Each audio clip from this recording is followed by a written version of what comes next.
ਸਤਿ ਸ੍ਰੀ ਅਕਾਲ। ਅੱਜ ਤਰੀਕ ਹੈਗੀ ਆ ਜੀ 12ਵੇਂ ਮਹੀਨੇ ਦੀ 27 ਤੇ ਦਿਨ ਹੈਗਾ ਐਤਵਾਰ। ਸਨ ਹੈਗਾ 2020। ਸੋ ਪਿਛਲੇ ਦਿਨਾਂ ਦੇ ਵਿੱਚ ਹੌਟ ਟਾਪਿਕ ਰਿਹਾ ਹੈਗਾ ਹਰਨੇਕ ਸਿੰਘ ਨੇਕੀ ਨਿਊਜ਼ੀਲੈਂਡ ਉੱਤੇ ਜਾਨਲੇਵਾ ਹਮਲਾ ਹੋਇਆ, ਜਿਹਦੇ ਵਿੱਚ ਉਹ ICU 'ਚ ਭਰਤੀ ਆ। ਸੋ ਇਹ ਜੋ ਕੁਝ ਵੀ ਹੋਇਆ, ਜੋ ਉਹਨਾਂ ਤੇ ਹਮਲਾ ਹੋਇਆ, ਨੇਕੀ ਦਾ ਜੋ ਸਾਰਾ ਕੁਛ ਉਸ ਦਾ ਜਿਹੜਾ ਪਿਛਲਾ ਇਤਿਹਾਸ ਦੇਖੀਏ ਤਾਂ ਕੰਟਰਾਵਰਸੀ ਨਾਲ ਭਰਿਆ ਹੋਇਆ ਸੀ। ਬਹੁਤ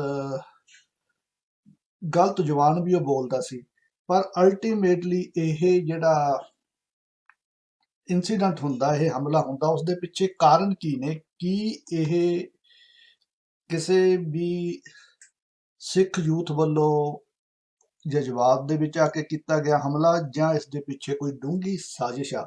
ਸੋ ਇਸ ਵਿਸ਼ੇ ਦੇ ਉੱਤੇ ਵਿਚਾਰ ਕਰਾਂਗੇ। ਵਿਚਾਰ ਦੇ ਵਿੱਚ ਅੱਜ ਸਾਡੇ ਨਾਲ ਚਰਚਾ ਦੇ ਵਿੱਚ ਸ਼ਾਮਲ ਹੋ ਰਹੇ ਨੇ ਆਗਿਆਪਾਲ ਸਿੰਘ ਬਾਠ ਹੁਣੀ ਬੜੇ ਹੀ ਤਜਰਬੇਕਾਰ ਸਿੱਖ ਇੰਟੈਲੈਕਚੁਅਲ ਨੇ। ਸਿੱਖ ਮਸਲਿਆਂ ਦੇ ਉੱਤੇ ਉਹਨਾਂ ਦੀ ਬੜੀ ਡੂੰਘੀ ਪਕੜ ਆ। ਸੋ ਆਓ ਅੱਜ ਕਰਦੇ ਹਾਂ ਸਵਾਗਤ ਬਾਠ ਸਾਹਿਬ ਦਾ, ਤੇ ਇਹ ਪ੍ਰੋਗਰਾਮ ਕਰਦੇ ਹਾਂ ਜੀ ਸ਼ੁਰੂ। ਜਿੱਦਾਂ ਤੁਹਾਨੂੰ ਪਤਾ ਹੀ, ਅੱਜ ਆਪਾਂ ਜਿਹੜੀ ਗੱਲ ਕਰ ਰਹੇ ਹਾਂ, ਜਿਹੜਾ ਕਿ ਪਿਛਲੇ ਦਿਨਾਂ ਦੇ ਵਿੱਚ ਹੌਟ ਟਾਪਿਕ ਰਿਹਾ, ਹਰਨੇਕ ਸਿੰਘ ਨੇਕੀ ਨਿਊਜ਼ੀਲੈਂਡ ਦੇ ਉੱਤੇ ਜਾਨਲੇਵਾ ਹਮਲਾ ਹੋਇਆ। ਉਸ ਦੇ ਕਾਰਨ ਜਿਹੜੇ ਨੇ ਜ਼ਿਆਦਾਤਰ ਇਹੀ ਦੇਖੇ ਜਾ ਰਹੇ ਨੇ ਕਿ ਨੇਕੀ ਜਿਹੜਾ ਸੀਗਾ ਉਹ ਸਿੱਖ ਕੌਮ ਦੇ ਉੱਤੇ ਬੜੇ ਵੱਡੇ ਕਿੰਤੂ ਕਰ ਰਿਹਾ ਸੀ, ਤੇ ਖਾਸ ਤੌਰ ਤੇ ਸਿੱਖ ਗੁਰੂ ਸਾਹਿਬਾਨ ਬਾਰੇ ਉਹਦੀ ਜਿਹੜੀ ਜ਼ੁਬਾਨ ਸੀ ਉਹ ਬੜੀ ਗਲਤ ਸੀ। ਜਿਹੜੀ ਫਰੀडम ਆਫ ਸਪੀਚ ਦੀ ਜਿਹੜੀ ਹੱਦ ਆ ਉਸਨੂੰ ਉਹ ਪਾਰ ਕਰ ਰਿਹਾ ਸੀ। ਜੇ ਆਪਾਂ ਹੁਣ ਪੱਛਮੀ ਦੇਸ਼ਾਂ ਦੇ ਨੁਕਤਾ ਨਜ਼ਰ ਤੋਂ ਲਈਏ, ਪੱਛਮੀ ਦੇਸ਼ਾਂ ਦੇ ਵਿੱਚ ਫਰੀडम ਆਫ ਸਪੀਚ ਨੂੰ ਬਹੁਤ ਅਹਿਮੀਅਤ ਦਿੱਤੀ ਜਾਂਦੀ ਆ। ਕਾਨੂੰਨ ਇੱਥੋਂ ਦੇ ਬਣੇ ਹੋਏ ਨੇ, ਆਪਾਂ ਨੂੰ ਪਤਾ ਵੀ ਸੈਕੰਡ ਅਮੈਂਡਮੈਂਟ ਸ਼ਾਇਦ ਅਮਰੀਕਾ ਦਾ ਜਿਹੜਾ ਕਾਨੂੰਨ ਆ ਉਹ ਫਰੀडम ਆਫ ਸਪੀਚ ਨੂੰ ਪ੍ਰਮੋਟ ਕਰਦਾ। ਪਰ ਜੇ ਆਪਾਂ ਪਿਛੋਕੜ ਦੇ ਵਿੱਚ ਵੀ ਜਾਈਏ, ਇਸ ਤੋਂ ਪਹਿਲਾਂ ਸਲਮਾਨ ਰੁਸ਼ਦੀ ਤੇ ਤਸਲੀਮਾ ਵਰਗੇ ਜਿਹੜੇ ਕਿ ਇਸਲਾਮਿਕ ਜਾਂ ਮੁਹੰਮਦਨ ਜਾਂ ਮੁਸਲਮਾਨ ਸਨ, ਉਹਨਾਂ ਨੇ ਵੀ ਇਸਲਾਮ ਤੇ ਮੁਹੰਮਦ ਸਾਹਿਬ ਦੇ ਖਿਲਾਫ ਬਹੁਤ ਕੁਫਰ ਤੋਲਿਆ ਸੀ, ਔਰ ਉਹਨਾਂ ਦੇ ਖਿਲਾਫ ਵੀ ਫਤਵੇ ਜਾਰੀ ਹੋਏ ਸੀ, ਪਰ ਉਹ ਮਾਫੀਆ ਮੰਗ ਕੇ ਪਿੱਛੇ ਹੋ ਕੇ ਬਹਿ ਗਏ ਸੀ। ਜਿੱਥੋਂ ਤੱਕ ਹਰਨੇਕ ਸਿੰਘ ਨੇਕੀ ਦਾ ਸਵਾਲ ਆ, ਇਹ ਦਿਨ ਪੈ ਦਿਨ ਬਹੁਤ ਜ਼ਿਆਦਾ ਗਲਤ ਔਰ ਬੜੀ ਮਾੜੀ ਸ਼ਬਦਾਵਲੀ ਨਾਲ ਪੇਸ਼ ਆ ਰਿਹਾ ਸੀ, ਔਰ ਇਹ ਵੀ ਗੱਲਾਂ ਨੇ ਕਿ ਇਸ ਨੂੰ ਥ੍ਰੈਟ ਵੀ ਕੀਤਾ ਗਿਆ ਸੀ, ਔਰ ਅਕਾਲ ਤਖਤ ਵੱਲੋਂ ਇਸ ਨੂੰ ਪੰਥ ਦੇ ਵਿੱਚੋਂ ਵੀ ਛੇਕਿਆ ਹੋਇਆ ਸੀ। ਸੋ ਕੀ ਦੇਖਦੇ ਹੋ ਕਿ ਇਹ ਫਰੀडम ਆਫ ਸਪੀਚ ਦੇ ਨਾਮ ਦੇ ਥੱਲੇ ਇਹੋ ਜਿਹਾ ਕੁਝ ਕੀਤਾ ਜਾ ਰਿਹਾ? ਗਰੇਵਾਲ ਸਾਹਿਬ, ਪਹਿਲਾਂ ਤੁਹਾਨੂੰ ਤੇ ਆਪਣੇ ਜਿੰਨੇ ਵੀ ਲਿਸਨਰਸ ਨੇ ਉਹਨਾਂ ਨੂੰ ਬੜੀ ਪਿਆਰ ਭਰੀ ਸਤਿ ਸ਼੍ਰੀ ਅਕਾਲ, ਆਦਾਬ, ਨਮਸਕਾਰ। ਤੁਸੀਂ ਗੱਲ ਫਰੀडम ਸਪੀਚ ਦੀ ਕੀਤੀ ਹੈ। ਪਹਿਲੀ ਗੱਲ ਮੈਂ ਬੇਨਤੀ ਕਰਾਂਗਾ ਕਿ ਜਿਹੜਾ ਇਨਸਾਨ ਦੂਸਰਿਆਂ ਦੀ ਭਾਵਨਾਵਾਂ ਦੀ ਕਦਰ ਨਹੀਂ ਸਮਝਦਾ, ਜਿਸ ਇਨਸਾਨ ਨੂੰ ਇੰਨੀ ਕਾਮਨ ਸੈਂਸ ਨਹੀਂ ਹੈ ਕਿ ਮੇਰੀ ਫਰੀडम ਸਪੀਚ ਦਾ ਦਾਇਰਾ ਕਿੱਥੇ ਖਤਮ ਹੁੰਦਾ, ਕਿਹੜੀ ਸ਼ਬਦਾਵਲੀ ਮੈਨੂੰ ਵਰਤਣੀ ਚਾਹੀਦੀ, ਕਿਹੜੀ ਨਹੀਂ ਵਰਤਣੀ ਚਾਹੀਦੀ, ਮੈਂ ਸਮਝਦਾ ਕਿ ਸਿਰਫ ਪਹਿਰਾਵੇ ਕਰਕੇ ਹੀ ਬੰਦਾ ਇਕੱਲਾ ਸਿੱਖ ਨਹੀਂ ਹੋ ਸਕਦਾ। ਸਿੱਖ ਹੋਣ ਦੇ ਲਈ ਪਹਿਰਾਵੇ ਦੇ ਨਾਲ ਨਾਲ ਵਿਚਾਰਧਾਰਾ ਵੀ ਬਹੁਤ ਜ਼ਰੂਰੀ ਹੈ। ਸੋ ਇਸ ਕਰਕੇ ਮੈਂ ਗੁਸਤਾਖੀ ਚਾਹੁੰਦਾ ਆਪਣੇ ਜਿੰਨੇ ਵੀ ਲਿਸਨਰਸ ਨੇ ਕਿ ਮੈਂ ਸ਼ਬਦ ਸਿੰਘ ਨਹੀਂ ਲਾਵਾਂਗਾ, ਮੈਂ ਸਿਰਫ ਹਰਨੇਕ ਨੇਕੀ ਕਹਿ ਕੇ ਹੀ ਉਸ ਇਨਸਾਨ ਨੂੰ ਸੰਬੋਧਨ ਕਰਾਂਗਾ। ਸੋ ਗੱਲ ਕਰਦੇ ਆਪਾਂ ਪਿਛੋਕੜ ਦੀ। ਪਹਿਲਾਂ ਇੱਕ ਛੋਟੀ ਜਿਹੀ ਝਾਤ ਮਾਰ ਲਈਏ। ਤੁਸੀਂ ਵਰਣਨ ਕੀਤਾ ਹੈ ਜੀ ਸਲਮਾਨ ਰਸ਼ਦੀ ਹੋਣਾ ਦਾ, ਜਿਹੜੇ ਮੁਹੰਮਦ ਸਾਹਿਬ ਬਾਰੇ ਕੁਫਰ ਤੋਲਦੇ ਨੇ, ਫਤਵਾ ਜ਼ਾਹਿਰ ਹੁੰਦਾ। ਇਹਨਾਂ ਦਾ ਪਿਛੋਕੜ ਵੀ ਜਨਮ ਇੰਡੀਆ ਦੇ ਵਿੱਚ ਹੀ ਹੁੰਦਾ ਜੀ। ਉਹ ਗੱਲ ਦੂਜੀ ਹੈ ਕਿ ਇੰਗਲੈਂਡ ਦੇ ਵਿੱਚ ਜਾ ਕੇ ਇਹ ਸਿਟੀਜ਼ਨਸ਼ਿਪ ਲੈ ਕੇ ਉੱਥੇ ਵਸਦੇ ਨੇ। ਸੋ ਫਿਰ ਇੱਕ ਦੌਰ ਸ਼ੁਰੂ ਹੁੰਦਾ ਜੀ 1900 ਲੈ ਕੇ 94 ਦੇ ਲਗਭਗ। ਬੰਗਲਾਦੇਸ਼ ਤੋਂ ਤਸਲੀਮਾ ਨਸਰੀਨ ਨਾਂ ਦੀ ਇੱਕ ਲੇਡੀ ਰਾਈਟਰ, ਉਹ ਵੀ ਉਹੀ ਕੁਫਰ ਤੋਲਦੀ ਹੈ, ਉਸੇ ਰਸਤੇ ਤੇ ਚੱਲ ਕੇ ਜਿਹੜੇ ਰਸਤੇ ਦੇ ਉੱਤੇ ਸਲਮਾਨ ਰਸ਼ਦੀ ਚੱਲੇ ਸੀਗੇ। ਉਹਦਾ ਕਾਰਨ ਚਲੋ ਆਪਾਂ ਬਾਅਦ ਚ ਗੱਲ ਕਰਦੇ ਹਾਂ। ਲੇਕਿਨ ਕੀ ਹੁੰਦਾ ਕਿ ਉਹ ਫਿਰ 2000 ਉਹ ਤੋਂ ਬਾਅਦ ਜਦੋਂ ਫਤਵਾ ਉਹਦੇ ਖਿਲਾਫ ਸਾਡੇ ਮੁਹੰਮਦਨ ਕਮਿਊਨਿਟੀ ਦੇ ਵਿੱਚੋਂ ਡਿਕਲੇਅਰ ਹੁੰਦਾ ਫਤਵਾ, ਸੋ ਇੰਡੀਆ ਦੇ ਵਿੱਚ ਆ ਕੇ ਉਹ ਪੋਲੀਟੀਕਲ ਅਸਾਈਲਮ ਲੈ ਕੇ ਰਹਿੰਦੀ ਹੈ, ਉੱਥੇ ਵੀਜ਼ਾ ਲੈ ਕੇ ਰਹਿੰਦੀ ਹੈ। ਇੱਕ ਗੱਲ ਜਿਹੜੀ ਸ਼ਾਇਦ ਤੁਹਾਨੂੰ ਵੀ ਇਸ ਚੀਜ਼ ਬਾਰੇ ਨੌਲੇਜ ਨਹੀਂ, ਔਰ ਆਪਣੇ ਜਿੰਨੇ ਲਿਸਨਰਸ ਨੇ ਉਹਨਾਂ ਵਿਚਾਰਿਆਂ ਨੂੰ ਕੀ ਹੋਣੀ ਹੈ, ਇੱਕ ਹਕੀਕਤ ਹੈ ਸਿੱਖ ਪੰਥ ਦਾ ਕਿ ਓਬਵੀਅਸਲੀ ਇਹ 2004 ਤੋਂ ਬਾਅਦ ਦਾ ਕਿੱਸਾ ਹੈ। ਇਸੇ ਲੜੀਵਾਰ ਦੇ ਵਿੱਚ ਮੋਹਾਲੀ ਤੋਂ ਇੱਕ ਇਨਸਾਨ ਸੋ ਕਾਲਡ ਸਰਦਾਰ ਸਿੱਖ ਆਪਣੇ ਆਪ ਨੂੰ ਕਹਾਉਂਦਾ, ਇੱਕ ਕਿਤਾਬ ਲਿਖਦਾ ਜੀ, ਉਹਦਾ ਟਾਈਟਲ ਹੈ ਅਡੰਬਰੀ ਅਵਤਾਰ। ਅਡੰਬਰੀ ਅਵਤਾਰ ਲਿਖਣ ਤੋਂ ਬਾਅਦ ਉਹ ਆਪਣੀਆਂ ਕਾਪੀਆਂ ਕੁਝ ਨਸ਼ਰ ਕਰਦਾ ਹੈ ਰਾਈਟਰਸ ਨੂੰ ਕਿ ਤੁਸੀਂ ਇਹਦੇ ਤੇ ਆਪਣੀ ਪ੍ਰਤੀਕਰਮਾ ਦਿਓ ਔਰ ਕੁਝ ਲਿਖੋ। ਠੀਕ ਆ। ਉਹਨਾਂ ਦੇ ਵਿੱਚੋਂ ਇੱਕ ਜਣਾ ਜਦੋਂ ਪੜ੍ਹਦਾ ਤੇ ਉਹ ਕਿਤਾਬ ਜਾ ਕੇ ਲੈ ਕੇ, ਉਦੋਂ ਸੀਗੇ ਐਸਜੀਪੀਸੀ ਦੇ ਪ੍ਰਧਾਨ ਸਰਦਾਰ ਗੁਰਚਰਨ ਸਿੰਘ ਟੌੜਾ ਸਾਹਿਬ ਸੀਗੇ, ਉਹਨਾਂ ਕੋਲ ਜਾ ਕੇ ਦਾ ਪ੍ਰਧਾਨ ਜੀ ਆਹ ਕਿਤਾਬ ਲਿਖੀ ਗਈ ਆ, ਹਾਲੇ ਚੰਦ ਕਾਪੀਆਂ ਸਾਡੇ ਕੋਲ ਮਾਰਕੀਟ ਦੇ ਵਿੱਚ ਰਾਈਟਰਸ ਕੋਲ ਆਈਆਂ ਨੇ, ਤੇ ਉਹਦੇ ਵਿੱਚ ਇਹ ਲਿਖਿਆ ਹੋਇਆ ਸੀ ਕਿ ਜਿਹੜੇ 4 ਸਾਹਿਬਜ਼ਾਦੇ ਨੇ ਉਹ ਸ੍ਰੀ ਗੁਰੂ ਗੋਬਿੰਦ ਸਿੰਘ ਜੀ ਦੀ ਨਜਾਇਜ਼ ਔਲਾਦ ਨੇ, ਔਰ ਜਿਹੜਾ ਉਹਨਾਂ ਨੂੰ ਮਰਵਾਇਆ ਉਹ ਵੀ ਸ੍ਰੀ ਗੁਰੂ ਗੋਬਿੰਦ ਸਿੰਘ ਉਹਨਾਂ ਨੇ ਆਪਣੀ ਮਰਜ਼ੀ ਦੇ ਨਾਲ ਉਹਨਾਂ ਦਾ ਕਤਲ ਕਰਵਾਇਆ। ਸੋ ਜਦੋਂ ਇੰਨੀ ਗੱਲ ਪਤਾ ਲੱਗਦੀ ਹੈ ਜੀ, ਮੈਂ ਕਹਾਂਗਾ ਟੌੜਾ ਸਾਹਿਬ ਦੀ ਦੂਰਅੰਦੇਸ਼ੀ ਹੈ ਇਸ ਗੱਲ ਨੂੰ, ਇਹ ਤੋਂ ਪਹਿਲਾਂ ਕਿ ਪਬਲਿਕ ਦੇ ਵਿੱਚ ਜਾਵੇ, ਉਹ ਉਸ ਇਨਸਾਨ ਨੂੰ ਡਰੱਗਸ ਦੇ ਤਹਿਤ, ਚਿੱਟੇ ਮਾਲ ਦੇ ਤਹਿਤ ਇੱਕ ਕੇਸ ਪਾ ਕੇ ਉਹਨਾਂ ਨੂੰ ਪਟਿਆਲਾ ਸੈਂਟਰਲ ਜੇਲ੍ਹ ਦੇ ਵਿੱਚ ਲਿਆ ਕੇ ਭਰਤੀ ਕਰਦੇ ਨੇ। ਹੁਣ ਜਿਹੜਾ ਬੰਦਿਆਂ ਦਾ ਸੰਬੰਧ ਐਸਜੀਪੀਸੀ ਜਾਂ ਟੌੜਾ ਸਾਹਿਬ ਨਾਲ ਪੁਰਾਣਾ, ਉਹਨਾਂ ਚੋਂ ਇੱਕ ਵੀ ਜਿਹੜਾ ਉਸ ਟਾਈਮ ਪਟਿਆਲੇ ਦੇ ਵਿੱਚ ਜੇਲ੍ਹ ਕੱਟ ਰਿਹਾ ਸੀਗਾ, ਉਹਨੂੰ ਭਿਣਕ ਪੈ ਜਾਂਦੀ ਹੈ ਕਿ ਇਨਸਾਨ ਇੱਥੇ ਪਹੁੰਚ ਚੁੱਕਾ। ਠੀਕ ਹੈ। ਤਾਂ ਉਹਦੇ ਤੇ ਜਾਨਲੇਵਾ ਹਮਲਾ ਹੁੰਦਾ ਜੀ, ਜਿਸ ਦਿਨ ਹੁੰਦਾ, ਜਿੱਥੇ ਹੁੰਦਾ, ਮੈਂ ਉਹਦਾ ਚਸ਼ਮਦੀਦ ਗਵਾਹ ਹੈ। ਔਰ ਅਫਸਰ ਵੀ ਜਿਹੜੇ ਨੇ ਜੀਂਦੇ ਨੇ, ਉਹ ਵੀਰ ਵੀ ਜੀਂਦਾ ਜਿਹਨੇ ਹਮਲਾ ਕੀਤਾ, ਔਰ ਉਹਦੀ ਮਤਲਬ ਵੀ ਮੈਂ ਬਹੁਤ ਡਿਟੇਲ ਫਿਰ ਕਿਸੇ ਦਿਨ ਆਪਾਂ ਗੱਲ ਕਰ ਸਕਦੇ ਹਾਂ। ਪਰ ਮੈਂ ਗੱਲ ਕਰਦਾ ਕਿ ਉਸੇ ਹੀ ਪੈਂਤੜੇ ਤੇ ਚੱਲ ਕੇ ਹਰਨੇਕ ਨੇਕੀ ਬੜੀ ਦੇਰ ਤੋਂ ਕੁਫਰ ਤੋਲਦਾ ਆ ਰਿਹਾ। ਹੁਣ ਤੁਸੀਂ ਨੇਕੀ ਤੇ ਜਾਣ ਤੋਂ ਪਹਿਲਾਂ ਮੇਰੇ ਦਿਮਾਗ 'ਚ ਇੱਕ ਸਵਾਲ ਆ ਗਿਆ। ਤੁਸੀਂ ਕਿਹਾ ਅਡੰਬਰੀ ਅਵਤਾਰ ਜੀ, ਸਲਮਾਨ ਰੁਸ਼ਦੀ ਜਿਹੜਾ ਹੈ ਉਹ ਉਹਦੀ ਕਿਤਾਬ ਹੈਗੀ ਆ ਸ਼ੈਤਾਨ ਦੀਆਂ ਆਇਤਾਂ। ਇਹ ਦੋਹੇ ਮਿਲਦੇ ਜੁਲਦੇ ਨਾਮ ਨੇ, ਕਿਤੋਂ ਨਾ ਕਿਤੋਂ ਐ ਲੱਗਦਾ ਕਿ ਕੋਈ ਬੈਕ ਐਂਡ ਦੇ ਉੱਤੇ ਤਾਕਤ ਜਿਹੜੀ ਆ, ਬੈਕ ਐਂਡ ਦੇ ਉੱਤੇ ਕੋਈ ਫੋਰਸ ਸ਼ਾਇਦ ਦੋਹਾਂ ਨੂੰ ਪ੍ਰਮੋਟ ਕਰ ਰਹੀ ਸੀ। ਸੋ ਦੇਖੋ, ਇੱਥੋਂ ਗੱਲ ਇੱਕ ਕੁਐਸਚਨ ਚਿੰਨ ਬੜਾ ਵੱਡਾ ਸੀਰੀਅਸ ਖੜਾ ਹੁੰਦਾ ਕਿ ਤਿੰਨਾਂ ਦਾ ਤਲਕਤ ਇੰਡੀਆ ਦੇ ਨਾਲ ਕਿਉਂ ਹੈ। ਇੱਕ ਰਸਦੀ ਆ, ਉਹ ਵੀ ਇੰਡੀਆ ਦਾ, ਜਿਹੜੀ ਬੇਗਮ ਹੈ ਹਾਂਜੀ ਤਸਲੀਮਾ ਨਸਰੀਨ, ਇਹ ਵੀ ਇੰਡੀਆ ਜਾ ਕੇ ਰਹਿੰਦੀ ਹੈ। ਤੇ ਤੀਸਰੀ ਜਿਹੜਾ ਅਡੰਬਰੀ ਅਵਤਾਰ ਦਾ, ਉਹ ਵੀ ਰਾਈਟਰ ਸਾਡਾ ਇੰਡੀਅਨ ਹੈ। ਸੋ ਇਹ ਕੀ ਗੱਲ, ਮਤਲਬ ਇਹ ਸਾਡੇ ਹਿੱਸੇ ਹੀ ਆਉਂਦਾ, ਤੇ ਜੇ ਆਉਂਦਾ ਤਾਂ ਕਿਉਂ ਆਉਂਦਾ, ਇੱਕ ਬਹੁਤ ਵੱਡਾ ਆਪਣੇ ਆਪ 'ਚ ਬਹੁਤ ਵੱਡਾ ਸਵਾਲ ਹੈ। ਸੋ ਇਹ ਤਾਂ ਹੁਣ ਸਟੇਟ ਦੇ ਉੱਤੇ ਬਿਲਕੁਲ ਇਹ ਉਂਗਲ ਉੱਠਦੀ ਆ ਕਿ ਪਿੱਛੋਂ ਸਟੇਟ ਜਿਹੜੀ ਆ, ਖਾਸ ਤੌਰ ਤੇ ਉੱਤੇ ਮਾਈਨੋਰਿਟੀਜ਼ ਮੁਸਲਮਾਨ ਤੇ ਸਿੱਖਾਂ ਦੇ ਬਾਬਤ ਤਾਂ ਇਹ ਲਿਖਿਆ ਜਾਂਦਾ, ਪਰ ਹਿੰਦੂਆਂ ਦੇ ਉੱਤੇ ਏਦਾਂ ਦੀ ਕੋਈ ਵੀ ਪ੍ਰਤੀਕਿਰਿਆ ਜਾਂ ਏਦਾਂ ਦੀ ਕੋਈ ਰਾਈਟਿੰਗ ਨਹੀਂ ਆਉਂਦੀ। ਸੋ ਜਿਹੜੀ ਉਂਗਲ ਹੈਗੀ ਆ ਉਹ ਹਿੰਦੂਤਵਾ ਫੋਰਸਿਸ ਜਿਹੜੀਆਂ ਨੇ, ਗਾਂਧੀਵਾਦ ਦੀ ਫੋਰਸਿਸ, ਬੇਸਿਕਲੀ ਗਾਂਧੀ ਹਿੰਦੂਤਵਾ ਦਾ ਹੀ ਮਾਊਥਪੀਸ ਆ। ਸੋ ਉਹ ਜਿਹੜੀਆਂ ਤਾਕਤਾਂ ਨੇ ਇਹੋ ਜਿਹੇ ਸਿਸਟਮਾਂ ਦੇ ਅੰਡਰ ਕੰਮ ਕਰਦੀਆਂ ਨੇ। ਇਸ ਤੋਂ ਅੱਗੇ ਮੈਂ ਤੋਂ ਪੁੱਛਣਾ ਚਾਹਾਂਗਾ ਕਿ ਤੁਸੀਂ ਨੇਕੀ ਬਾਰੇ ਕੁਝ ਬੋਲ ਰਹੇ ਸੀ। ਮੈਂ ਹੁਣ ਕਹਿੰਦਾ ਵੀ ਉਸੇ ਪੈਂਤੜੇ ਤੇ ਉਸੇ ਰਾਹ ਤੇ ਚੱਲ ਕੇ ਹਰਨੇਕ ਨੇਕੀ ਕਾਫੀ ਦੇਰ ਤੋਂ ਕੁਫਰ ਤੋਲ ਰਿਹਾ ਸਾਡੇ ਧਰਮ ਬਾਰੇ, ਠੀਕ ਹੈ, ਸਾਡੀਆਂ ਭਾਵਨਾ ਦੇ ਨਾਲ ਉਹ ਖਿਲਵਾੜ ਕਰਦਾ ਆ ਰਿਹਾ। ਪਹਿਰਾਵਾ ਸਿੱਖੀ ਦਾ ਉਹਨੇ ਅਪਣਾਇਆ ਹੋਇਆ, ਲੇਕਿਨ ਜਿਹੜੀ ਸੋਚ ਆ ਉਹ ਤਾਂ ਨੇੜੇ ਤੇੜੇ ਵੀ ਸਿੱਖੀ ਦੇ ਹੈ ਨਹੀਂ। ਸੋ ਹੁਣ ਉਹਨੂੰ ਇੰਨੀ, ਉਹ ਕਿਹੜੀ ਸ਼ੈ ਹੈ, ਉਹ ਆਪਣੇ ਆਪ ਨੂੰ ਐਡਾ ਕੀ ਮਹਿਸੂਸ ਕਰਦਾ ਕਿ ਮੈਨੂੰ ਤੱਤੀ ਹਵਾ ਨਹੀਂ ਆ ਕੇ ਲੱਗ ਸਕਦੀ। ਓਬਵੀਅਸਲੀ ਹੈ ਕਿ ਉਹਦੇ ਪਿੱਛੇ ਕੋਈ ਨਾ ਕੋਈ ਤਾਕਤ ਕੰਮ ਕਰ ਰਹੀ ਹੈ। ਫਿਰ ਸਿਰਫ ਉਸ ਚੀਜ਼ ਤੇ ਨਹੀਂ, ਜਦੋਂ ਹੁਣ ਪੂਰੇ ਇੰਡੀਆ ਦਾ ਜਿਹੜਾ ਕਿਸਾਨ ਇੱਕ ਅੰਦੋਲਨ ਦੇ ਰੂਪ ਦੇ ਵਿੱਚ ਆਪਣੀ ਹੱਕਾਂ ਦੀ ਲੜਾਈ ਲੜਦਾ ਜਾ ਰਿਹਾ, ਉਸ ਇਨਸਾਨ ਨੂੰ ਉਹ ਵੀ ਮੁਵਾਫਕ ਨਹੀਂ ਹੈ, ਉਹ ਵੀ ਉਹਦੇ ਖਿਲਾਫ ਕੂੜ ਤੋਲਦਾ। ਫਿਰ ਅੱਗੇ ਮੈਂ ਹੋਰ ਗੱਲ ਕਰਦਾ, ਜੇ ਜਿੱਥੇ ਸਾਡਾ ਪੰਥ ਜਾਂ ਸਾਡੇ ਇੰਡੀਅਨਸ ਜਵਾਨੀ ਹੋਸ਼ ਤੇ ਜੋਸ਼ ਤੋਂ ਕੰਮ ਤੇ ਲੈ ਕੇ ਆਪਣੇ ਹੱਕਾਂ ਦੇ ਲਈ ਜੂਝ ਰਹੀ ਹੈ ਕਿਸਾਨ ਅੰਦੋਲਨ ਦੇ ਵਿੱਚ, ਤੇ ਦੂਸਰੇ ਪਾਸੇ ਇੰਨੀ ਦੇਰ ਦੇ ਉਹ ਇਸ ਬੰਦੇ ਦੇ ਕੁਫਰ ਨੂੰ ਸਹਿਣ ਕਰਦੇ ਆ ਰਹੇ ਨੇ, ਅਚਨਚਾਤ ਐਡੀ ਕਿਹੜੀ ਲੋੜ ਪੈ ਜਾਂਦੀ ਹੈ ਕਿ ਇਹ ਉਹਦੇ ਤੇ ਹਮਲਾ ਹੁੰਦਾ। ਸੋ ਇਹ ਵੀ ਆਪਣੇ ਆਪ ਚ ਹਮਲਾ ਵੀ ਉਦੋਂ ਹੁੰਦਾ ਜਦੋਂ ਕਿ ਕਿਸਾਨੀ ਘੋਲ ਜਿਹੜਾ ਕਿ ਬਿਲਕੁਲ ਸ਼ਾਂਤੀਪੂਰਵਕ ਉਹ ਆਪਣੀ ਟੌਪ ਤੇ ਪਹੁੰਚਿਆ ਹੋਇਆ। ਇਹੀ ਤੇ ਫਿਰ ਬਾਰ-ਬਾਰ ਜਿਹੜਾ ਕੁਐਸਚਨ ਚਿੰਨ ਤੋਂ ਬਾਅਦ ਕੁਐਸਚਨ ਚਿੰਨ ਲੱਗਦਾ ਆ ਰਿਹਾ, ਇੱਕ ਬਹੁਤ ਸੀਰੀਅਸ ਵਿਸ਼ਾ ਜੀ। ਔਰ ਆਪਣਾ ਜਿਹੜਾ ਦੋਨਾਂ ਭਰਾਵਾਂ ਦਾ ਮਕਸਦ ਸ਼ੋਅ ਕਰਨਾ ਇਹੀ ਹੈ ਵੀ ਆਪਾਂ ਆਪਣੇ ਜਿਹੜੇ ਲਿਸਨਰਸ ਨੇ, ਆਪਣੇ ਭੈਣ ਭਰਾ ਨੇ, ਹਰ ਧਰਮ ਦੇ ਹਰ ਵਰਗ ਦੇ ਨੇ ਜਿਹੜੇ, ਉਹਨਾਂ ਨੂੰ ਅਸੀਂ ਇਹ ਕਹਿਣਾ ਚਾਹੁੰਦੇ ਕਿ ਉਹਨਾਂ ਦੀ ਦੂਰਅੰਦੇਸ਼ੀ ਦੇ ਨਾਲ ਕੰਮ ਲੈਣ ਕਿ ਹੋ ਕੀ ਰਿਹਾ ਹੈ, ਹੋ ਕੀ ਰਿਹਾ। ਅੱਛਾ, ਮਤਲਬ ਇਸੇ ਸਿਸਟਮ ਦੇ ਉੱਤੇ ਆਪਾਂ ਹੋਰ ਪਰਖਦੇ ਹੋਏ ਕਿ ਟਾਈਮ ਵੀ ਉਹ ਚੁਣਿਆ ਗਿਆ, ਟਾਈਮ ਵੀ ਉਹ ਸਮਾਂ ਚੁਣਿਆ ਗਿਆ ਜਦੋਂ ਜਿਹੜਾ ਹੈ ਘੋਲ ਆ, ਜਿਹੜਾ ਕਿਸਾਨੀ ਘੋਲ, ਉਹ ਪੀਕ ਦੇ ਉੱਤੇ ਪਹੁੰਚ ਚੁੱਕਿਆ, ਤਾਂ ਇੰਡੀਅਨ ਸਟੇਟ ਕੱਲਾ ਹਰਨੇਕ ਸਿੰਘ ਨੇਕੀ ਨਹੀਂ, ਇਹਦੇ ਵਰਗੇ ਕੁਝ ਹੋਰ ਸੱਜਣ ਵੀ, ਉਹਨਾਂ ਨੂੰ ਸਡਨਲੀ ਐਕਟੀਵੇਟ ਕੀਤਾ ਜਾਂਦਾ, ਕੁਝ ਨੂੰ ਉਹ ਇੰਡੀਆ ਦੇ ਵਿੱਚ ਸੱਦ ਕੇ ਉਹ ਵੀ ਕਿਸਾਨੀ ਘੋਲ ਦੇ ਉੱਤੇ ਤੰਜ ਕੱਸ ਰਹੇ ਨੇ, ਜਿਨ੍ਹਾਂ ਦੇ ਵਿੱਚੋਂ ਸੁੱਖੀ ਚਾਹਲ ਨਾਂ ਦਾ ਇੱਕ ਕੈਟ ਆ, ਜਿਹਦੇ ਬਾਰੇ ਬੜਾ ਮਸ਼ਹੂਰ ਆ, ਸਾਰੀ ਦੁਨੀਆ ਉਹਦੇ ਬਾਰੇ ਜਾਣਦੀ ਆ, ਉਹ ਵੀ ਸਡਨਲੀ ਇੰਡੀਆ ਪਹੁੰਚ ਜਾਂਦਾ।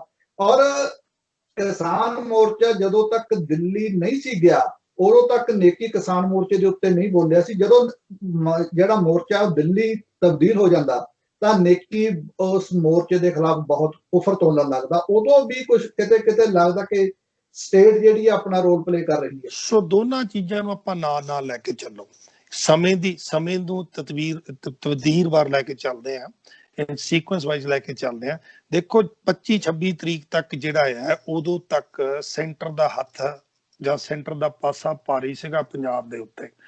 ਜੇ ਪੰਜਾਬ ਦੇ ਕਿਸਾਨ ਕਹਿੰਦੇ ਨੇ ਕਿ ਤੁਸੀਂ ਰੇਲ ਗੱਡੀਆਂ ਭੇਜ ਸਕਦੇ ਹੋ, ਤਾਂ ਸ਼ਰਤ ਰੱਖੀ ਜਾਂਦੀ ਤਾਂ ਭੇਜਾਂਗੇ, ਜੇ ਮਾਲ ਗੱਡੀਆਂ ਤਾਂ ਭੇਜਾਂਗੇ ਜੇ ਨਾਲ ਪੈਸੇਂਜਰ ਗੱਡੀਆਂ ਵੀ ਜਾਣਗੀਆਂ, ਕਿਉਂਕਿ ਉਦੋਂ ਤੱਕ ਜਿਹੜਾ ਸੈਂਟਰ ਦਾ ਪਾਸਾ ਭਾਰੀ ਹੈ। ਪਰ ਜਦੋਂ ਕਿਸਾਨ ਦਿੱਲੀ ਦੇ ਬਾਰਡਰ ਤੇ ਪਹੁੰਚ ਜਾਂਦੇ ਨੇ, ਉਦੋਂ ਸਡਨਲੀ ਇਹ ਚੀਜ਼ਾਂ ਕਿਉਂ ਇੱਕਦਮ ਉੱਠਦੀਆਂ ਨੇ, ਪਹਿਲਾਂ ਕਿਉਂ ਨਹੀਂ ਉੱਠਦੀਆਂ? ਸੋ ਆਪਣੇ ਆਪ ਦੇ ਵਿੱਚ ਇੱਕ ਨਹੀਂ ਬੜੇ ਸਵਾਲ ਖੜੇ ਕਰਦਾ ਕਿ ਕੀ ਕਿਤੇ ਇੱਕ ਕੁਝੀਆਂ ਚਾਲਾਂ ਤਾਂ ਨਹੀਂ ਚੱਲ ਰਹੀ ਸਾਡੀ ਇੰਟੈਲੀਜੈਂਸ ਜਾਂ ਸਾਡਾ ਜਿਹੜਾ ਸਟੇਟ ਆ ਵੀ ਇਸ ਚੀਜ਼ ਤੇ ਤਾਂ ਨਹੀਂ ਚੱਲ ਰਿਹਾ ਕਿ ਹਰ ਹੀਲਾ ਵਸੀਲਾ ਅਪਣਾ ਕੇ ਇਸ ਮੂਵਮੈਂਟ ਨੂੰ ਬਦਨਾਮ ਕੀਤਾ ਜਾਵੇ। ਖਾਸ ਤੌਰ ਤੇ ਆਪਾਂ ਦੇਖਿਆ ਕਿ ਮੁੱਢਲੇ ਸਮੇਂ ਦੇ ਵਿੱਚ ਇਸ ਅੰਦੋਲਨ ਨੂੰ ਸਿਰਫ ਪੰਜਾਬ ਤੇ ਫਿਰ ਪੰਜਾਬ ਦੇ ਵਿੱਚੋਂ ਸਿਰਫ ਸਿੱਖ ਧਰਮ ਦੇ ਨਾਲ ਹੀ ਜੋੜਿਆ ਗਿਆ। ਸਾਨੂੰ ਅੱਤਵਾਦੀ ਕਿਹਾ, ਸਾਨੂੰ ISC ਦੇ ਟਾਊਟ ਬਿਕਾਊ ਕਿਹਾ ਗਿਆ। ਉਹ ਦੇਸ਼ ਜਿਹਦਾ ਅਸੀਂ ਹਿੱਸਾ ਬਣ ਕੇ 47 ਤੋਂ ਬਾਅਦ ਰਹੇ ਹਾਂ, ਕੁਰਬਾਨੀਆਂ ਕੀਤੀਆਂ ਆਜ਼ਾਦੀ ਦੇ ਵਿੱਚ। ਜੇ ਦੇਖਿਆ ਜਾਵੇ ਤਾਂ ਸਿੱਖਾਂ ਦਾ ਬਹੁਤ ਵੱਡਾ ਰੋਲ ਹੈ ਜੀ ਦੋਨਾਂ ਦੇਸ਼ਾਂ ਨੂੰ ਆਪਣੇ ਦੇਸ਼ ਬਣਾਉਣ ਦੇ ਵਿੱਚ। ਸੋ ਲੇਕਿਨ ਸਮੇਂ ਦੀ ਚਾਲ ਐਸੀ ਹੈ, ਮੈਂ ਕਹਾਂਗਾ ਸਿਆਣਪ ਐਸੀ ਆਈ ਹੈ ਕਿ ਬਾਜੀ ਜਦੋਂ ਹੁਣ ਪੁੱਠੀ ਪੈਂਦੀ ਲੱਗਦੀ ਹੈ ਤਾਂ ਸਵਾਲ ਤਾਂ ਖੜੇ ਹੁੰਦੇ ਨੇ। ਇੱਕ ਮੈਂ ਹੋਰ ਗੱਲ ਕਰ ਦਵਾਂ ਤੁਹਾਡੇ ਨਾਲ ਗਰੇਵਾਲ ਸਾਹਿਬ, ਇੱਕ ਪਾਸੇ ਹੋਰ ਚੱਲਦੇ ਆ ਆਪਾਂ, ਕੁਛ ਨਾ ਹੋਰ ਵੀ ਭੁੱਲ ਰਹੇ ਹਾਂ। ਤੁਹਾਨੂੰ ਤਾਰਾ ਸਿੰਘ ਹੇਅਰ ਹੁਣੀ ਯਾਦ ਨੇ, ਇੰਡੋ ਕੈਨੇਡੀਅਨ ਨਿਊਜ਼ਪੇਪਰ ਦੇ ਕੈਨੇਡਾ ਲੈ? ਮੈਂ ਉੱਥੇ ਵੀ ਆਉਣਾ ਚਾਹੁੰਦਾ ਸੀ। ਤਾਰਾ ਸਿੰਘ ਹੇਅਰ ਹੁਣੀ ਵੀ ਯਾਦ ਨੇ, ਉਹ ਵੀ ਇੱਕ ਪੱਤਰਕਾਰ ਸਨ ਔਰ ਉਹਨਾਂ ਦੀ ਉੱਤੇ ਦੋ ਜਾਨਲੇਵਾ ਹਮਲੇ ਉਹਨਾਂ ਦੇ ਉੱਤੇ ਹੁੰਦੇ ਨੇ। ਪਹਿਲਾ ਜਾਨਲੇਵਾ ਹਮਲਾ ਜਿਹੜਾ ਹੈਗਾ ਉਹ ਹੁੰਦਾ ਹੈਗਾ 1988 ਦੇ ਵਿੱਚ, ਜਿਹਦੇ ਵਿੱਚ ਕਿ ਉਹ ਅਪਾਹਜ ਹੋ ਜਾਂਦੇ ਨੇ, ਹੈਂਡੀਕੈਪ ਹੋ ਜਾਂਦੇ ਨੇ, ਜਦੋਂ ਕਿ ਉਹ ਵੀਲ ਚੇਅਰ ਦੇ ਉੱਤੇ ਆ ਜਾਂਦੇ ਨੇ। ਉਹਨਾਂ ਨੂੰ ਵੀ ਵਰਤਿਆ ਗਿਆ। ਉਹਨਾਂ ਨੇ ਸਿੱਖ ਪੰਥ ਦੇ ਉੱਤੇ ਅਲੱਗ-ਅਲੱਗ ਤਰ੍ਹਾਂ ਦੇ ਇਲਜ਼ਾਮ ਲਾਏ। ਉਹਨਾਂ ਨੇ ਜਿਹੜਾ ਕਨਿਸ਼ਕ ਕਾਂਡ ਆ ਉਹ ਸਿੱਧਾ ਸਿੱਖਾਂ ਤੇ ਮੜਨ ਦੀ ਕੋਸ਼ਿਸ਼ ਕੀਤੀ। ਉਸ ਤੋਂ 10 ਸਾਲ ਬਾਅਦ 1998 ਦੇ ਵਿੱਚ ਉਹਨਾਂ ਨੂੰ ਉਹਨਾਂ ਦੇ ਹੀ ਘਰ ਦੇ ਗਰਾਜ ਦੇ ਵਿੱਚ ਗੋਲੀਆਂ ਮਾਰ ਕੇ ਖਤਮ ਕਰ ਦਿੱਤਾ ਜਾਂਦਾ। ਔਰ ਉਹ ਹਾਲੇ ਤੱਕ ਰਿਜ਼ੋਲਵ ਨਹੀਂ ਹੋਇਆ ਜੀ। ਉਹ ਕੇਸ ਹਾਲੇ ਤੱਕ ਰਿਜ਼ੋਲਵ ਨਹੀਂ ਹੋਇਆ। ਨੇਕੀ ਦਾ ਕੇਸ ਉਹਦੇ ਨਾਲ ਇੱਕ ਢੰਗ ਨਾਲ ਇਦਾਂ ਵੀ ਮਿਲਦਾ ਜੁਲਦਾ ਕਿ ਨੇਕੀ ਦੇ ਉੱਤੇ ਵੀ ਹਮਲਾ ਨੇਕੀ ਦੇ ਡਰਾਈਵੇ ਦੇ ਵਿੱਚ ਹੁੰਦਾ, ਤੇ ਹਾਲੇ ਤੱਕ ਨੇਕੀ ਦੇ ਕੇਸ ਦੀ ਵੀ ਕੋਈ ਸੁਗੰਧ ਨਹੀਂ ਨਿਕਲ ਰਹੀ। ਜੀ ਮੈਂ ਉਹੀ ਕਹਿਣਾ ਕਿ ਜਿਹੜੇ ਜੇ ਆਮ ਲੋਕ ਕਰਨ ਵਾਲੇ ਨੇ, ਜਜ਼ਬਾਤਾਂ ਦੇ ਤਹਿਤ ਕਰਨ ਵਾਲੇ ਨੇ, ਉਹ ਕਿੰਨੇ ਐਡੇ ਮਤਲਬ ਵੀ ਉਹ ਟੈਕਨੀਕਲ ਹੋ ਗਏ ਨੇ, ਐਡੇ ਐਕਸਪਰਟ ਹੋ ਗਏ ਨੇ ਕਿ ਇੱਕ ਹਮਲਾ ਕਰਦੇ ਨੇ ਤੇ ਉੱਥੋਂ ਦੀਆਂ ਜਿਹੜੀਆਂ ਇੰਟੈਲੀਜੈਂਸ ਏਜੰਸੀ ਨੇ ਉਹ ਇਹ ਮੈਟਰ ਸੋਲਵ ਨਹੀਂ ਕਰ ਸਕਦੇ। They can't reach to the culprits. ਇੱਕ ਗੱਲ ਆਮ ਕਹੀ ਜਾਂਦੀ ਆ, ਫਾਈਵ ਆਈਜ਼, ਜਿਹੜੇ ਇਹ 5 ਇੰਗਲਿਸ਼ ਸਪੀਕਿੰਗ ਕੰਟਰੀਜ਼ ਨੇ, ਜਿਨ੍ਹਾਂ ਦੇ ਵਿੱਚ ਇੰਗਲੈਂਡ, ਅਮਰੀਕਾ, ਕੈਨੇਡਾ, ਨਿਊਜ਼ੀਲੈਂਡ ਤੇ ਆਸਟ੍ਰੇਲੀਆ ਆਉਂਦੇ ਨੇ। ਇਹ ਕਿਹਾ ਜਾਂਦਾ ਕਿ ਇਹਨਾਂ ਕੰਟਰੀਆਂ ਦੇ ਉੱਤੋਂ ਦੀ ਤਾਂ ਹਵਾ ਵੀ ਜਿਹੜੀ ਆ ਉਹਦੇ ਬਾਰੇ ਵੀ ਪਤਾ ਹੁੰਦਾ ਕਿ ਬੁੱਲਾ ਕਿੱਥੋਂ ਚੱਲਿਆ ਤੇ ਕਿੱਥੋਂ ਦੀ ਲੰਘ ਰਿਹਾ। ਇੱਥੋਂ ਦੀ ਜਿਹੜੀ ਇੰਟੈਲੀਜੈਂਸ ਇੰਨੀ ਸਟਰੋਂਗ ਆ ਕਿ ਇਸ ਕੰਟਰੀ ਦੇ ਵਿੱਚ ਕੀ ਹੋ ਰਿਹਾ ਉਹਨਾਂ ਨੂੰ ਪੂਰੀ ਜਾਣਕਾਰੀ ਹੁੰਦੀ ਆ। ਪੰਜਾਬੀ ਚ ਕਹਿੰਦੇ ਪੱਤਾ ਨਹੀਂ ਹਿੱਲ ਸਕਦਾ ਇਹਨਾਂ ਦੇ ਹੁਕਮ ਤੋਂ ਬਿਨਾਂ। ਇਹਨਾਂ ਦੇ ਹੁਕਮ ਤੋਂ ਬਿਨਾਂ ਪੱਤਾ ਨਹੀਂ ਹਿੱਲ ਸਕਦਾ। ਤੇ ਐਡਾ ਵੱਡਾ ਹਮਲਾ ਹੋ ਜਾਂਦਾ, ਉਹ ਵੀ ਉਸਦੇ ਘਰ ਦੇ ਵਿੱਚ ਹੋ ਜਾਂਦਾ, ਤੇ ਉਹ ਬੰਦਿਆਂ ਦਾ ਪਤਾ ਨਹੀਂ ਲੱਗਦਾ, ਜਿੱਥੇ ਕਿ ਆਲੇ ਦੁਆਲੇ ਅਨੇਕਾਂ ਕੈਮਰੇ ਲੱਗੇ ਹੋਏ ਨੇ। ਔਰ ਬੜੀ ਹੈਰਾਨਗੀ ਦੀ ਗੱਲ ਹੈ ਜੀ ਕਿ ਐਡੀ ਕਿਹੜੀ ਗੱਲ ਹੈ ਕਿ ਉਸ ਇਨਸਾਨ ਨੂੰ ਐਡੀ ਕਿਹੜੀ ਜ਼ਰੂਰਤ ਪੈ ਗਈ ਹੈ। ਦੇਖੋ, ਅਗਰ ਇੱਕ ਸਿੱਖ ਬਾਹਰ ਆਉਂਦਾ, ਆਪਾਂ ਸਾਰੇ ਬਾਹਰ ਆਏ ਆ, ਆਪਾਂ ਆਪਣੀ ਰੋਟੀ ਰੋਜੀ ਵਧੀਆ ਜ਼ਿੰਦਗੀ ਨੂੰ ਬਿਹਤਰ ਕਰਨ ਦੇ ਲਈ ਬਾਹਰ ਆਏ ਆ, ਆਪਾਂ ਮਿਹਨਤਾਂ ਕਰਦੇ ਆ, ਹਾਰਡ ਮਸ਼ੱਕਤਾਂ ਕਰਦੇ ਆ, ਕੋਸ਼ਿਸ਼ ਕਰਦੇ ਹਾਂ ਜਿੱਥੋਂ ਤੱਕ ਹੋਵੇ ਦਸਾਂ ਨੌਂ ਦੀ ਕਿਰਤ ਕਰਕੇ ਅਸੀਂ ਜਵਾਈਏ। ਇੱਕ ਇਨਸਾਨ ਇੰਨਾ ਕੁਛ ਬਕਦਾ, ਔਰ ਬਕਦਾ ਵੀ ਉਹ ਜਿਹੜਾ ਸੁਣਨ ਨੂੰ ਮਤਲਬ ਜੀ ਨਹੀਂ ਕਰਦਾ। ਦੇਖੋ ਮੈਂ ਅੱਜ ਤੱਕ ਨਹੀਂ ਸੁਣਿਆ, ਮੈਨੂੰ ਕਿਸੇ ਨੇ ਬੜਾ ਸੋਹਣਾ ਪੁੱਛਿਆ ਸੀ, ਕਹਿੰਦੇ ਤੁਸੀਂ ਇਹ ਨੇਕੀ ਨੂੰ ਸੁਣਿਆ? ਮੈਂ ਕਿਹਾ ਜੀ ਗੱਲ ਇਹ ਹੈ, ਜੇ ਮੈਂ ਚਿੱਕੜ 'ਚ ਤਾਂ ਜਾਵਾਂ ਜੇ ਚਿੱਕੜ ਦੇ ਵਿੱਚੋਂ ਮੈਨੂੰ ਕਮਲ ਫੁੱਲ ਨਜ਼ਰ ਆਉਂਦਾ ਹੋਵੇ। ਮੈਨੂੰ ਜਦੋਂ ਚਿੱਕੜ ਹੀ ਨਜ਼ਰ ਆ ਰਿਹਾ ਤਾਂ ਮੈਨੂੰ ਪਤਾ ਮੈਂ ਚਿੱਕੜ ਦੇ ਨਾਲ ਅਗਰ ਖੇਡਾਂਗਾ ਤਾਂ ਆਪਣੇ ਆਪ ਨੂੰ ਹੀ ਗੰਦਾ ਕਰਾਂਗਾ। ਸੋ ਮੈਂ ਕਦੀ ਇਸ ਇਨਸਾਨ ਨੂੰ ਸੁਣਿਆ ਹੀ ਨਹੀਂ ਜੀ।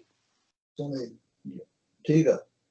ਅੱਛਾ, ਇਹਦੇ ਨਾਲ ਨਾ 2-3 ਇੰਸੀਡੈਂਟ ਹੋਰ ਨੋਟ ਕਰਨ ਵਾਲੇ ਨੇ ਜਿਹੜੇ ਕਿ ਨੇਕੀ ਦੇ ਨਾਲ ਮਿਲਦੇ ਜੁਲਦੇ ਨੇ, ਵਿਦੇਸ਼ਾਂ 'ਚ ਹੋਏ ਨੇ।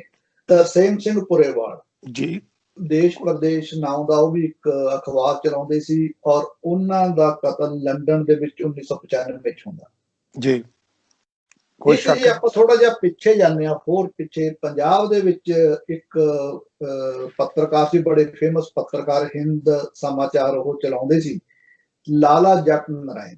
ਉਹਨਾਂ ਦਾ ਵੀ ਕਤਲ ਹੁੰਦਾ, ਕੋਈ ਸ਼ੱਕ ਨਹੀਂ ਜੀ। ਉਹਨਾਂ ਦਾ ਵੀ ਕਤਲ ਹੁੰਦਾ, ਔਰ ਲਾਲਾ ਜਗਤ ਨਾਰਾਇਣ ਤਕਰੀਬਨ ਉਹੀ ਬੋਲੀ ਬੋਲਦਾ ਸੀ ਸਿੱਖ ਧਰਮ ਦੇ ਖਿਲਾਫ ਔਰ ਸਿੱਖ ਗੁਰੂਆਂ ਦੇ ਖਿਲਾਫ ਜੋ ਨੇਕੀ ਬੋਲ ਰਿਹਾ ਜੀ। ਇਸ ਤੋਂ ਕਿਤੇ ਨਾ ਕਿਤੇ ਲੱਗਦਾ ਕਿ ਬਿਹਾਈਂਡ ਦਾ ਸੀਨ ਕੋਈ ਬੜੀਆਂ ਜ਼ਬਰਦਸਤ ਫੋਰਸਿਸ ਨੇ ਜਿਹੜੀਆਂ ਕਿਸੇ ਨਾ ਕਿਸੇ ਢੰਗ ਦੇ ਨਾਲ ਕਿਸਾਨ ਘੋਲ ਨੂੰ ਬਦਨਾਮ ਕਰਨਾ ਚਾਹੁੰਦੀਆਂ ਨੇ, ਸਿੱਖਾਂ ਨੂੰ ਬਦਨਾਮ ਕਰਨਾ ਚਾਹੁੰਦੀਆਂ ਨੇ। ਮੈਂ ਦੇਖੋ ਆਪਾਂ ਫਿਰ ਗੱਲ ਜਿੰਨੀ ਮਰਜ਼ੀ ਨੂੰ ਲੰਮੀ ਕਰ ਲਈਏ, ਔਰ ਆਪਣੇ ਵਿਊਜ਼ ਬੜੇ ਜਿਹੜੇ ਨੇ ਲਿਸਨਰਸ ਬੜੇ ਸਿਆਣੇ ਨੇ, ਉਹ ਸਮਝਦੇ ਆ ਇਸ ਗੱਲ ਨੂੰ, ਕਿਉਂਕਿ ਹਰ ਇੱਕ ਜਿਹੜਾ ਇਨਸਾਨ ਜਿਹਦਾ ਤਲਕਤ ਪਿੱਛੇ ਹੈਗਾ ਜੀ, ਉਹ ਇਸ ਅੰਦੋਲਨ ਬਾਰੇ ਬਹੁਤ ਚਿੰਤਤ ਹੈ ਔਰ ਪੂਰੀ ਸਪੋਰਟ ਕਰਦਾ। ਆਪਾਂ ਸਾਰੇ ਬਹੁਤ ਸਪੋਰਟ ਕਰਦੇ ਜੀ, ਕੋਈ ਸ਼ੱਕ ਨਹੀਂ ਹੈ। ਨਾਰਾਇਣ ਜੀ ਨੇ ਆਪਾਂ ਬਾਹਰ ਬੈਠੇ ਆ, ਮੈਜੋਰਟੀ ਆਪਾਂ ਸਪੋਰਟ ਕਰਦੇ ਹਾਂ। ਪਰ ਗੱਲ ਮੈਂ ਇੱਕ ਕਰਦਾ ਜੀ, ਜਿੱਥੇ ਆਪਾਂ ਕੁਐਸਚਨ ਚਿੰਨ੍ਹ ਤਾਂ ਖੜੇ ਕਰਦੇ ਹਾਂ, ਠੀਕ ਹੈ, ਸੈਡ ਇਜ਼ ਕਿ ਅਸੀਂ ਪ੍ਰੂਵ ਨਹੀਂ ਕਰ ਸਕਦੇ ਕਿ ਵਾਕਈ ਉਹਨਾਂ ਨੇ ਕੀਤਾ, ਲੇਕਿਨ ਅੱਗੇ ਤੁਰਦਿਆਂ ਗੱਲ ਇਹ ਆ ਵੀ ਅਸੀਂ ਕੀ ਕਰਨਾ, ਸਾਡਾ ਕੀ ਬਣਦਾ। ਇਹ ਵੀ ਇੱਕ ਬਹੁਤ ਵੱਡਾ ਵਿਸ਼ਾ ਹੈ ਗਰੇਵਾਲ ਸਾਹਿਬ। ਸਾਡਾ ਅੱਗੇ ਤੁਰਦਿਆਂ ਕੀ ਫਰਜ਼ ਬਣਦਾ ਇੱਥੋਂ। ਤੁਹਾਡੇ ਮਤਲਬ ਇਸੇ ਮਸਲੇ ਦੇ ਉੱਤੇ ਗੱਲ ਕਰ ਲਈਏ ਕਿ ਅਸੀਂ ਉਹਨੂੰ ਪ੍ਰੂਵ ਨਹੀਂ ਕਰ ਸਕਦੇ, ਬਿਲਕੁਲ, ਕਿਉਂਕਿ ਸਾਡੇ ਜਿਹੜੀਆਂ ਇਹ ਸੀਕ੍ਰੇਟ ਸਰਵਿਸਿਜ਼ ਹੁੰਦੀਆਂ ਨੇ, ਖੂਫੀਆ ਏਜੰਸੀਆਂ ਹੁੰਦੀਆਂ ਨੇ, ਉਹ ਕੰਮ ਹੀ ਇਸ ਢੰਗ ਨਾਲ ਕਰਦੀਆਂ ਨੇ ਕਿ ਉਸ ਨੂੰ ਪ੍ਰੂਵ ਨਹੀਂ ਕੀਤਾ ਜਾ ਸਕਦਾ। ਪਰ ਇੱਕ ਗੱਲ ਮੈਂ ਤੁਹਾਨੂੰ ਦੱਸ ਦਿਆਂ ਕਿ ਕਨਿਸ਼ਕ ਕਾਂਡ ਬਾਰੇ ਜਿਹੜਾ ਕਿ ਬਿਲਕੁਲ ਸਿੱਖਾਂ ਤੇ ਸਿੱਟਿਆ ਗਿਆ, ਔਰ ਉਸ ਦੀਆਂ ਜਿਹੜੀਆਂ ਉਂਗਲਾਂ ਨੇ ਉਹ ਭਾਰਤੀ ਸਟੇਟ ਵੱਲ ਜਾਂਦੀਆਂ ਨੇ। ਜਿਹੜੀ ਇੱਕ ਰਿਪੋਰਟ ਤਿਆਰ ਕੀਤੀ ਗਈ ਸੀਗੀ ਕੈਨੇਡੀਅਨ ਸਾਰੀਆਂ ਸੀਕ੍ਰੇਟ ਏਜੰਸੀਆਂ ਵੱਲੋਂ ਰਲ ਕੇ, ਕਾਫੀ ਵੱਡੀ ਰਿਪੋਰਟ ਸੀਗੀ। ਉਸ ਰਿਪੋਰਟ ਦੇ ਵਿੱਚ ਇੱਕ ਨੁਕਤਾ ਬੜਾ ਕੰਮ ਦਾ ਸੀ। ਹਾਂਜੀ, ਉਹਨਾਂ ਨੇ ਇੱਕ ਪੁਆਇੰਟ ਇਹ ਕਿਹਾ ਸੀ ਕਿ ਜੇ ਭਾਰਤੀ ਸਫਾਰਤਖਾਨੇ ਨੂੰ ਇਨਵੈਸਟੀਗੇਸ਼ਨ ਦੇ ਵਿੱਚ ਲੈ ਲਿਆ ਜਾਵੇ ਤਾਂ ਸਾਰੀ ਚੀਜ਼ ਬਾਹਰ ਨਿਕਲ ਕੇ ਸਾਹਮਣੇ ਆ ਜਾਊਗੀ, ਬਾਕੀ ਤਾਂ ਫਿਰ ਬਚਿਆ ਕੁਛ ਨਹੀਂ ਜੀ।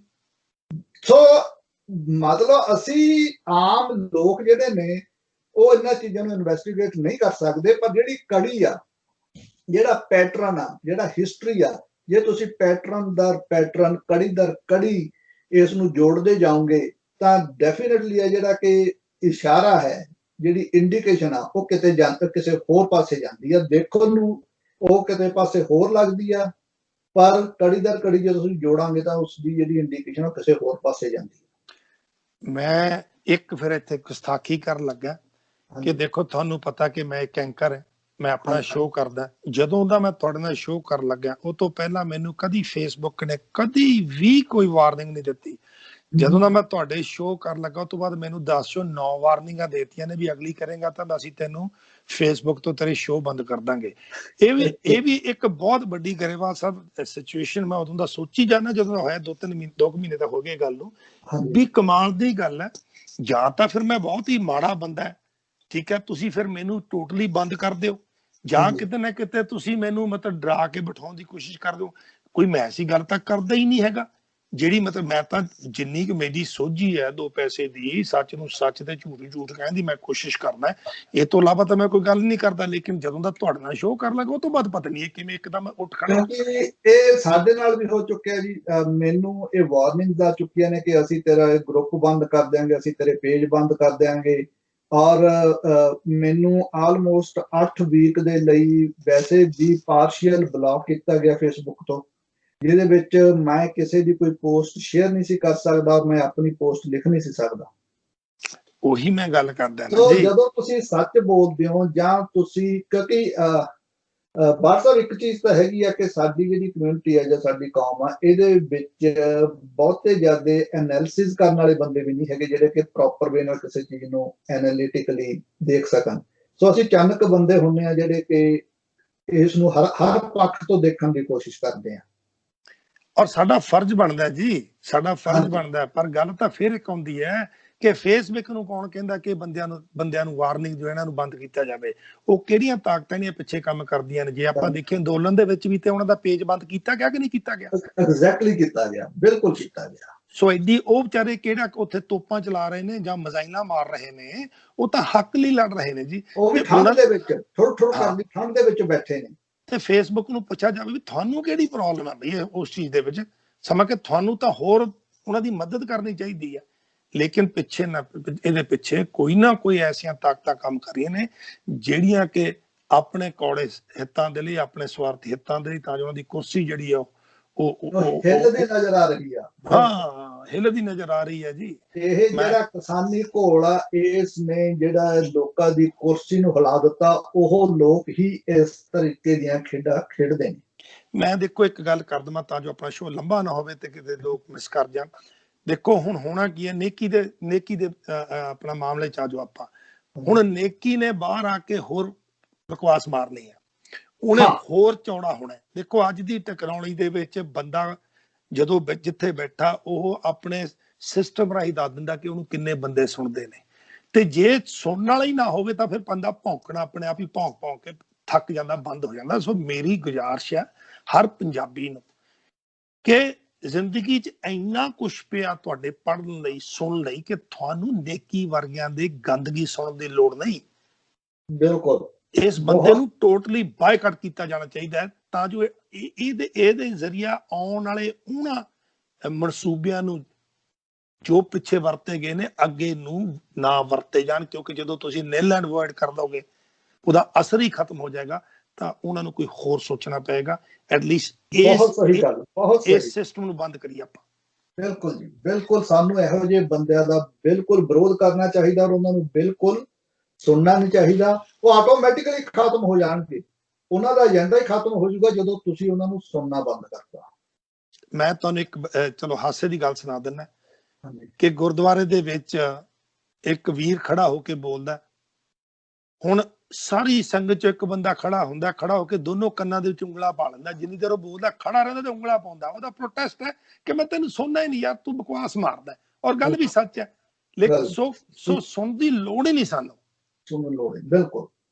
ਔਰ ਜਿਹੜੇ ਸਾਡੇ ਵੀਰ ਸੱਜਣ ਹਮਾ ਕੇ ਕਈ ਇਮੋਸ਼ਨਲ ਹੋ ਕੇ ਜਜ਼ਬਾਤਾਂ 'ਚ ਬੈਠ ਗਏ, ਇਸ ਬਾਰੇ ਕਹਿੰਦੇ ਨੇ ਕਿ ਜੀ ਅਸੀਂ ਉਹਨਾਂ ਨੂੰ ਇੰਨੇ ਪੈਸੇ ਦਿਆਂਗੇ, ਉਹਨਾਂ ਜੁਝਾਰੂਆਂ ਨੂੰ ਅਸੀਂ ਆਹ ਕਰਾਂਗੇ। ਮੇਰੇ ਖਿਆਲ ਦੇ ਵਿੱਚ ਏਦਾਂ ਦੇ ਜਿਹੜੇ ਜਜ਼ਬਾਤੀ ਬਿਆਨ ਨੇ, ਜਜ਼ਬਾਤੀ ਕਮੈਂਟ ਨੇ, ਉਹਨਾਂ ਦਾ ਫਾਇਦਾ ਨਹੀਂ, ਉਹਨਾਂ ਦਾ ਨੁਕਸਾਨ ਜ਼ਿਆਦਾ ਹੁੰਦਾ। ਜੋ ਕੁਝ ਵੀ ਹੋ ਰਿਹਾ ਉਸਨੂੰ ਵਾਚ ਕਰੋ, ਧਿਆਨ ਨਾਲ ਦੇਖੋ ਤੇ ਸਿਸਟਮ ਦੇ ਤਹਿਤ ਰਹਿ ਕੇ ਹੀ ਰਿਐਕਟ ਕਰੋ।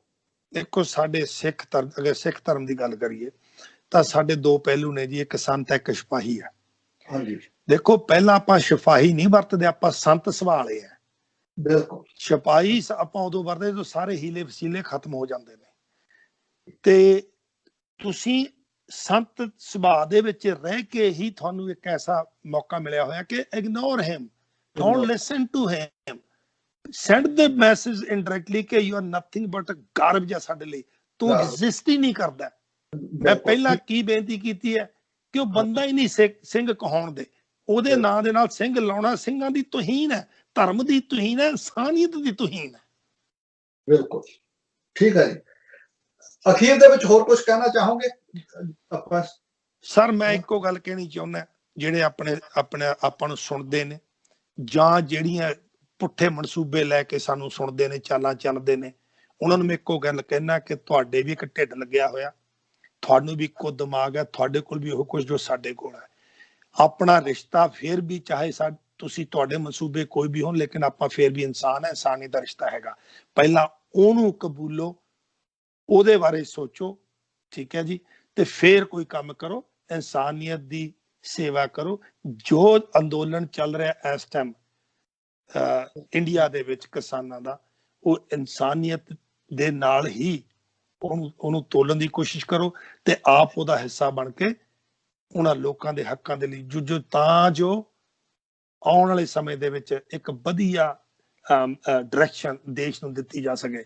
ਉਹ ਪੋਲੀਟੀਸ਼ੀਅਨ ਜਿਹੜੇ ਅੱਜ ਤੱਕ ਹੱਥ ਜੋੜ ਕੇ ਸਰ, ਉਹ ਪਹਿਲਾਂ ਵੋਟਾਂ ਲੈਂਦੇ ਨੇ, ਫਿਰ ਜਦੋਂ ਕੁਰਸੀ ਥੱਲੇ ਲੈਣੀ ਹੁੰਦੀ, ਆਪਣੇ ਮੈਂ ਪੰਜਾਬੀ ਦੇ ਲਫ਼ਜ਼ ਨਹੀਂ ਕਹਿਣਾ ਚਾਹੁੰਦਾ, ਉਹਦੇ ਥੱਲੇ ਲੈਣੀ ਹੈ, ਤਾਂ ਫਿਰ ਉਹ ਨੌਕਰ ਭਾਲਦੇ ਆ ਵੀ ਇੱਕ ਸੇਵਾਦਾਰ ਪਿੱਛੋਂ ਜਾਂ ਨੌਕਰ ਆ ਕੇ ਕੁਰਸੀ ਰੱਖੇ।